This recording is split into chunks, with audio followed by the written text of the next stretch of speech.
भने विष्णु पुराणको अनुसार यहाँलाई दधिची ऋषिको हाड भनिन्छ। शिवले दधिचीकै हाडबाट धनु बनाउनु भयो। त्यही धनु शिवले परशुरामलाई दिनुभयो। परशुरामले जनकलाई दिनुभएको थियो। त सीता स्वयंवर रचियो, जनकपुर भाँच्नुभयो, वहीँ 3 टुक्रा भयो। हजुर, यसको पूजा पाठ गर्नाले मान्छेको मनोकामना पुरा हुन्छ। हामीले त सधैँ यही देखिराखेका छौँ। हजुर। अब त्यसको भन्दा पनि नमस्कार साथीहरू, आज चाहिँ मैले मेरो च्यानलमा नयाँ भिडियो लिएर आएको छु, जसमा मैले जनकपुरमा छठको थप दृश्यहरू देखाएको छु। मेरो भिडियो अन्तिमसम्म हेर्नु होला। धन्यवाद।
So finally at the selfie डाँडा।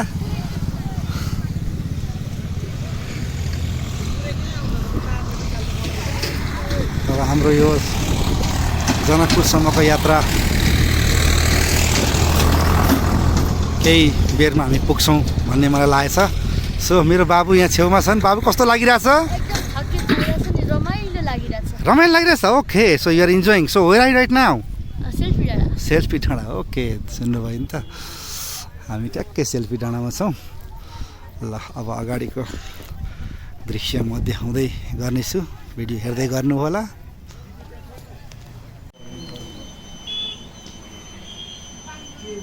टाइम भएको छ कफी ब्रेक। हामी वी आर नियर टु चियरबारी।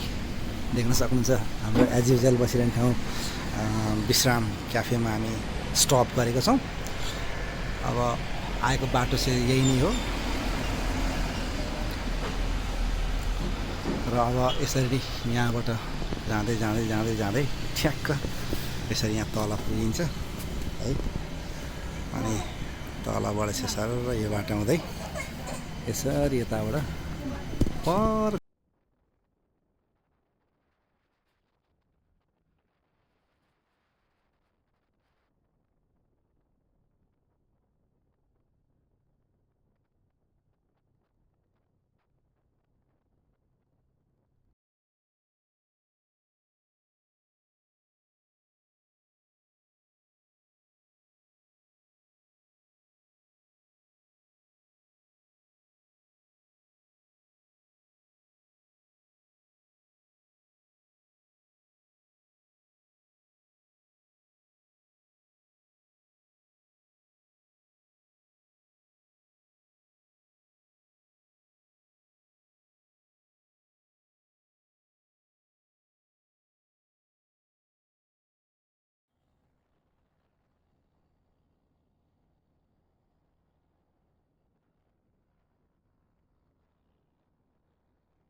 देख्न सक्नुहुन्छ अहिले चाहिँ हामी जनकपुरमा पुगेर अनि अहिले चाहिँ हामी जनकपुरको भाटबटिनीमा छौँ।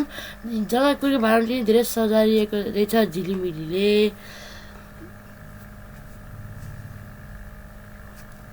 अब साइडमा हेर्न सक्नुहुन्छ धनुष गेट। धनुष गेट पनि एकदमै बत्तीले सजाइएको छ।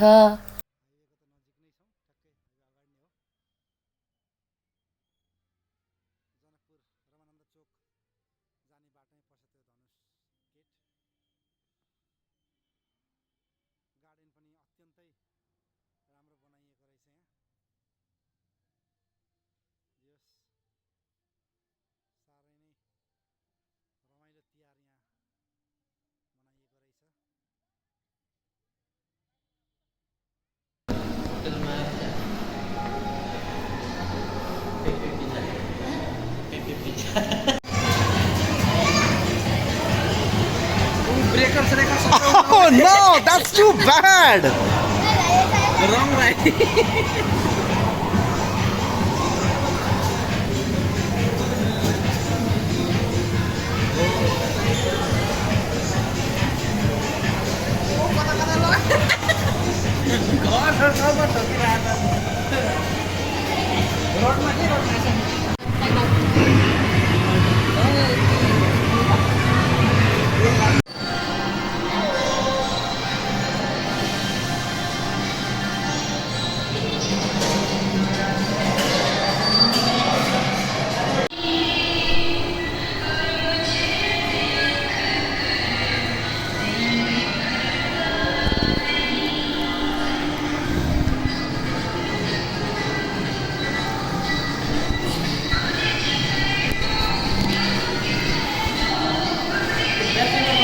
Oh.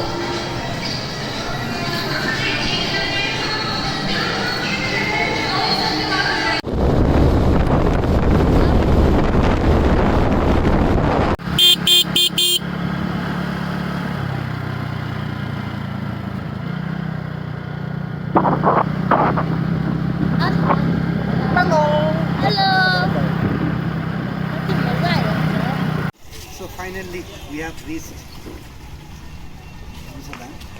अब योभन्दा भित्रको दृश्य म हजुरलाई देखाउनेछु, जनसदामको फोटोहरू देखाउनेछु। त्यो बेलासम्म हजुर हेर्दै गर्नु होला। बाबा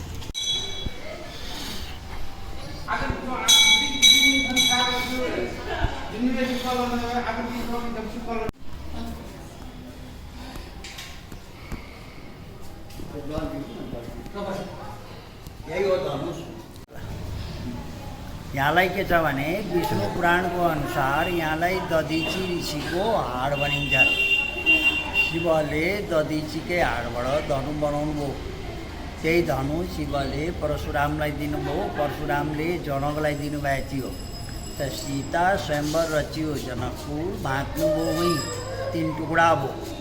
त दाहिने आकाश भयो रामेश्वरम, देब्रे पाताल जनकपुर धनुसागर। यहाँ चाहिँ बिचको भाग यो मेन टुक्रै माथि यो रुख छ। यो रुखलाई पनि 550 वर्षभन्दा माथि बताइरहेछ। अब धनुष पूर्वतिर बढ्दै बढ्दै गइरहनु भएको छ। र यहाँ एउटा कुण्ड छ, त्यो पाताल गङ्गा। यही पानी सुक्यो भने अनिष्ट हुने, खरेडी पर्ने भन्ने यहाँको जनविश्वास। र यसो हेर्दाखेरि जस्तो रुद्राक्ष हुन्छ नि, हजुर गुरु, त्यो रूपमा आउनु, न ढुङ्गा हो न फलाउनु। अच्छा, यही हो बोल सिद्धेश्वर धामको जय गुरु जय। हेर्न सक्नुहुन्छ र हामीले देखेकै कुरा हो। अक्सर धानहरू चाहिँ यस्तै पहेँले खालको झुल्लिएको बाला हुन्छ भने यहाँ चाहिँ कालो खालको छ। हेर्न सक्नुहुन्छ यो बाला चाहिँ होइन, यो कालो खालको छ। तर अचम्म हेर्नु छ भने यो फेरि भित्र सेतै हुन्छ। सबैलाई थाहा छ शिवजीलाई अत्यन्तै मनपर्ने धतुरो भनौँ न, त्यो चाहिँ चढाइन्छ शिवजीलाई। तर तपाईँलाई थाहा छ धतुरो कसरी फुल्दो रहेछ? हेर्नुहोस् यहीँ धतुरो फल्ने चाहिँ यस्तो रहेछ है। यो हेरिरहनुहोस् है। श्रावणमा चाहिँ यो हरेक हिन्दू नारीहरूले चाहिँ पूजा गर्नुहुन्छ धतुरो राखेर शिवजीलाई। र धतुरो चाहिँ यसरी फुल्दो रहेछ, हेर्नुहोस् राम्रोसँग। यो ए है त बम बम बोले ओम नमः शिवाय हे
सो अब चाहिँ हामी घर नजिकैको पोखरीमा छठ पूजाको लागि तयारी गरिरहेका छौँ।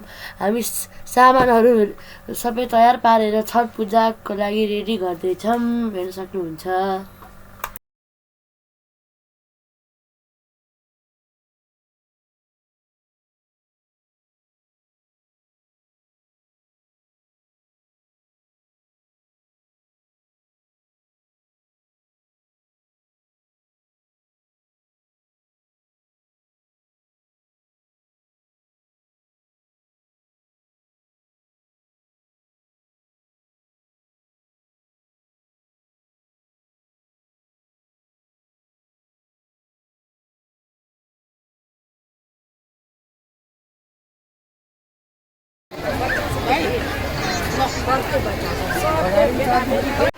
भिडियो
देख्न सक्नुहुन्छ।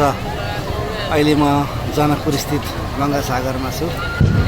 छठको साँझ एकदमै रमाइलो। यहाँ सबैले आफ्नो घरबाट यसरी प्रसादहरू लिएर आउनुभएको छ।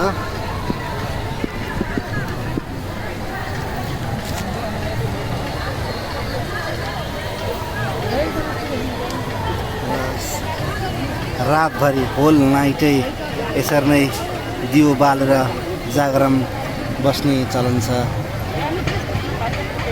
छठको लागि। र भोलिपल्ट सूर्यलाई अर्घ दिएपछि मात्र छठ समापन हुन्छ भन्ने मान्यता छ।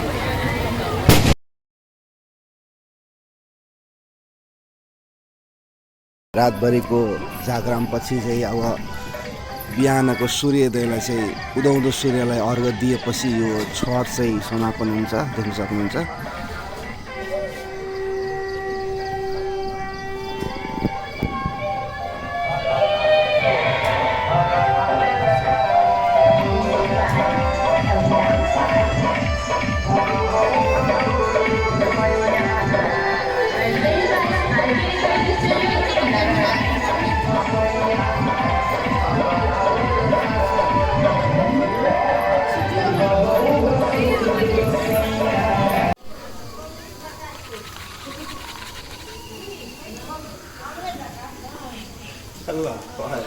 चुड़ी लास्ट पे कुछ ना एक टारो डिब्बा छे ये पाल के बीच में अभी छी आ रॉकेट रॉकेट रॉकेट रॉकेट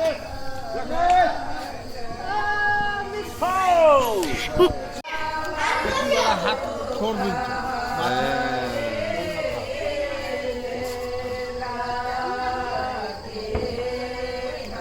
मतलब कि हवा पूरा बोल रहा है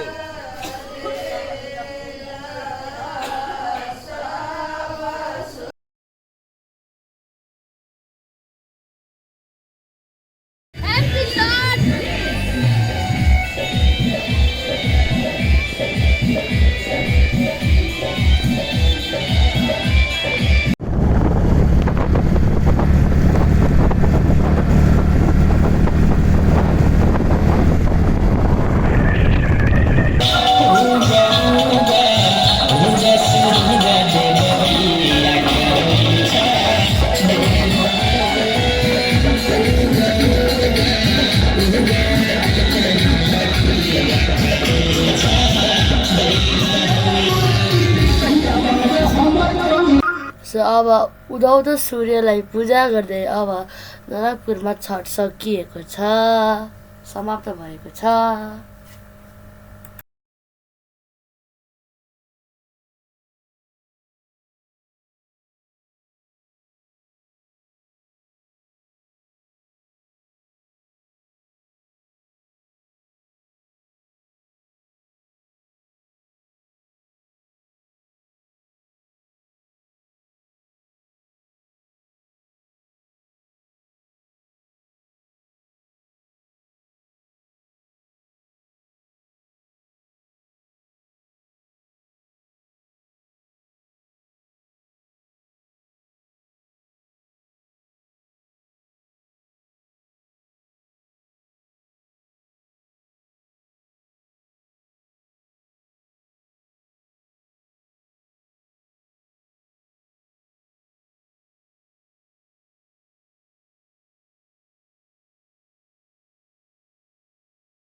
ल पठाइदेऊ ढो भगवान्लाई स्याबास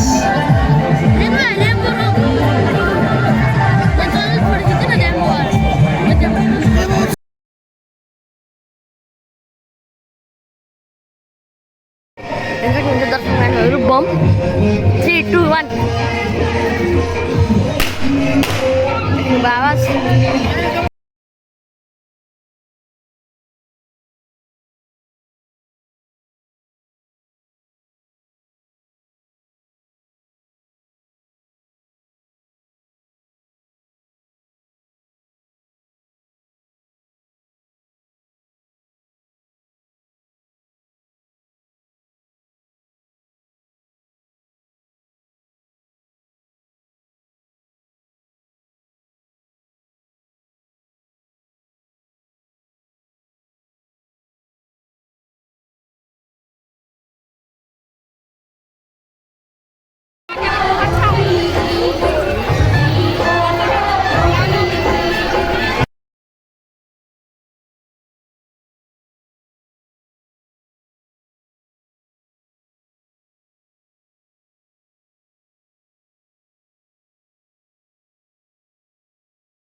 देख्न सक्नुहुन्छ यो छठ पूजा अन्तर्गतको चाहिँ यो सामा चखेवा भन्दो रहेछ एउटा पूजाको विधि यसरी चाहिँ सबैजना बसेर भेला भएर चाहिँ खेल्ने खालको जस्तो चाहिँ माटोको चाहिँ सानो राम्रो राम्रो भगवान्को मूर्तिहरू बनाएर पूजाहरू गरिने किसिमको चाहिँ यस्तो यो एउटा चाहिँ संस्कार मिथिला कल्चरमा देख्न सक्नुहुन्छ।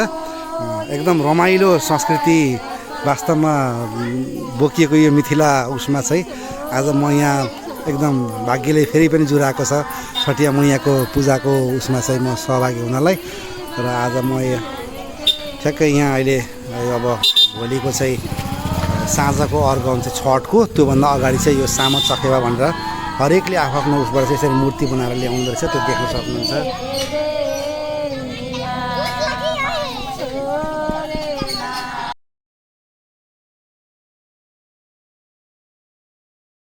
भैया के सोने चूड़ी आगे इसकी हेर हेर जो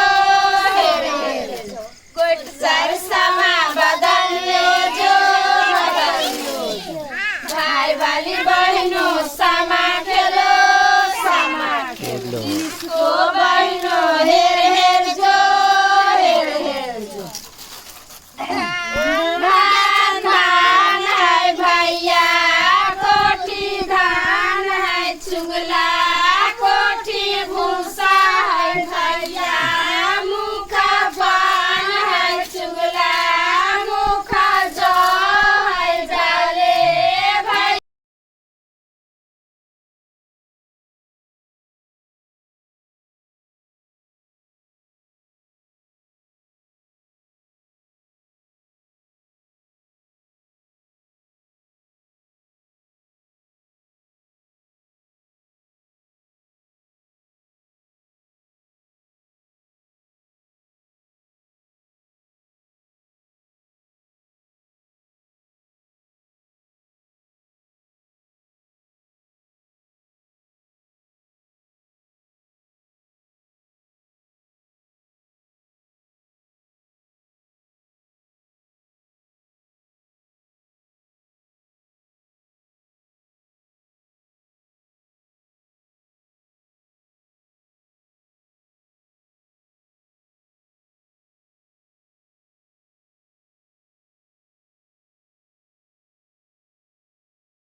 खाद्य संस्थान त्यहीँ भयो होइन?